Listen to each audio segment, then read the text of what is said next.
What is a demising wall?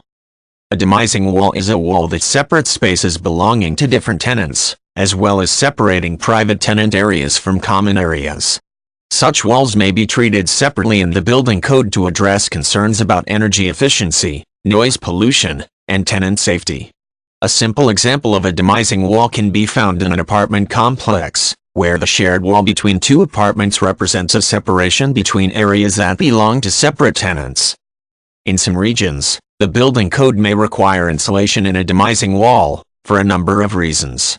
Insulation can keep down noise and minimize complaints about noise from shared walls. In addition, it can increase energy efficiency. Each tenant can control the temperature and other conditions in his own space, without worrying about paying for conditioning in the neighboring space.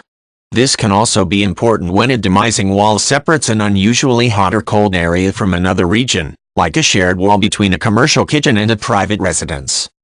Such walls may also need a fire rating to prevent fires from spreading between tenant areas.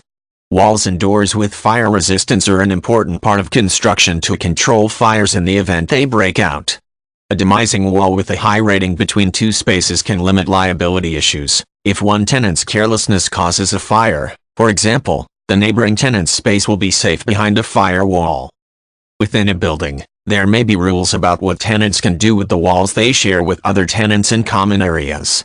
Typically they cannot move the walls, as they represent the outer boundaries of their space. They may also be barred from installing certain kinds of items on or near the wall, as a courtesy to fellow tenants. The lease agreement will provide information about any restrictions on property use so tenants know what is allowable. In a building inspection, the inspector can evaluate the demising walls in a building to make sure they meet code requirements. Sometimes internal rearrangement may create a new separating wall where one was not present before. In this situation, it is important to check the code requirements before finishing the wall, in case it is necessary to take any special measures to meet the code. If it does not conform, the inspector may cite the structure's owner, and he will have to fix it before the building will be approved for use.